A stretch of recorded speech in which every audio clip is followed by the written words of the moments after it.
Yang paling dinanti-nanti di sini adalah pernyataan dari pemerintah dari Bapak Erick Thohir ya, selaku bagian yang selama ini sudah mengorkestrasikan jalannya hilirisasi dan juga ke depannya adalah seperti apa reindustrialisasi ke depannya begitu. Tadi saya mendengar begitu ya bahwa Pak Erick Thohir ini adalah sosok yang risk taker begitu. Jadi Kalkulatif tapi kalkulatif.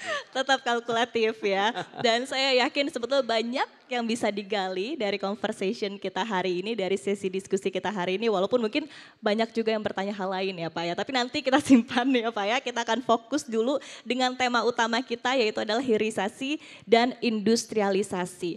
Pak, ketika kita berbicara ya, kita di sini mungkin semuanya sepakat begitu bahwa memang semenjak pemerintahan, semenjak kendali dipegang oleh Bapak Erick Thohir begitu ya, begitu banyak perbaikan yang sudah berlangsung di BUMN begitu dan salah satunya adalah seperti apa akhirnya semuanya ini bisa bersatu padu untuk menjalankan visi dan juga misi dari pemerintah termasuk adalah dengan hilirisasi begitu.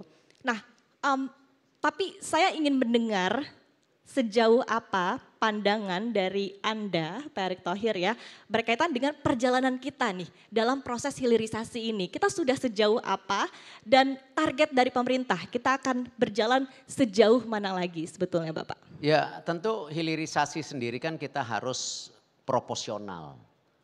Sesuai tadi beberapa pembicara bilang yang kita punya apa. Terus sebesar apa market kita. Lalu apakah kita bisa berdiri sendiri atau sebuah ekosistem.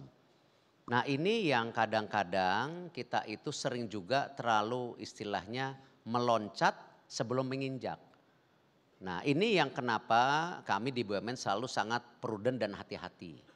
Kita selalu mendeteksi dulu misalnya kita punya tambang apa, turunannya apa, rencana ke depannya apa pemerintah, partnernya apa. Karena kita ini kan hanya menjadi satu bagian dari besarnya ekosistem. Ya, kita bukan menyelesaikan seluruh ekosistem tadi disampaikan. Kalau kita bicara misalnya udah mulai sampai ya memproduksi bahan bakunya.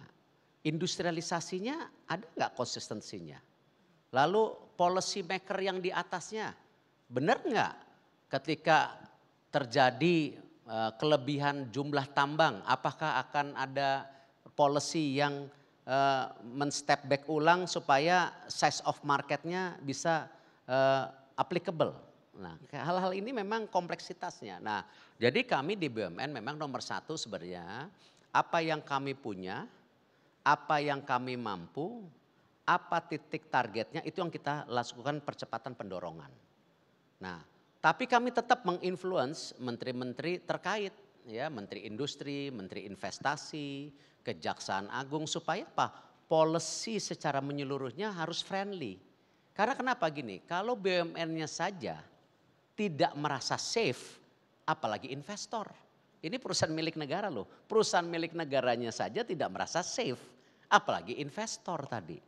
Nah hal-hal seperti ini ya memang apa yang kita dorong sekarang apakah boksit yang sekarang sudah nanti mudah-mudahan Maret ini di Kalimantan Barat kita sudah bisa mulai produksi alumina sendiri yang dulunya kita import sampai 1,2 juta sekarang kita sudah bisa produksi 1 juta jadi mungkin tinggal 200.000 importnya itu mungkin saving 300 juta US kalau nggak salah angkanya ya kan. Atau mungkin yang di Freeport kemarin kita sudah mulai ada turunannya ya. Ini salah satu smelter terbesar di dunia ya. Tapi kadang-kadang kan kita bangganya smelter terbesar di dunia itu aja terus highlightnya gitu.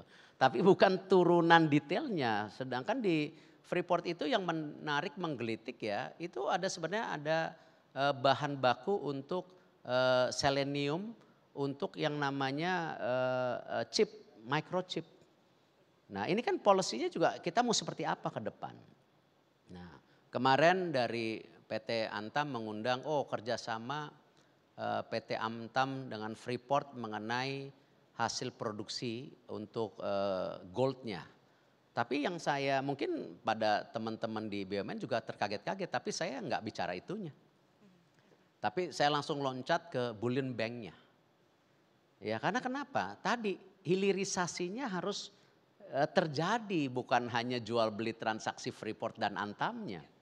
Dan masa negara yang memproduksi emas gini banyak, kita nggak punya reserve emas. Nah memang terus kadang-kadang dengan tentu keuangan negara, ya the people kita coba dengan bullion emas ini kita dorong supaya yang megang emasnya masyarakatnya gitu. Nah hal-hal seperti ini yang saya rasa memang kami di BUMN pasti mendorong visi Bapak Presiden Pak Prabowo sesuai dengan asas citanya.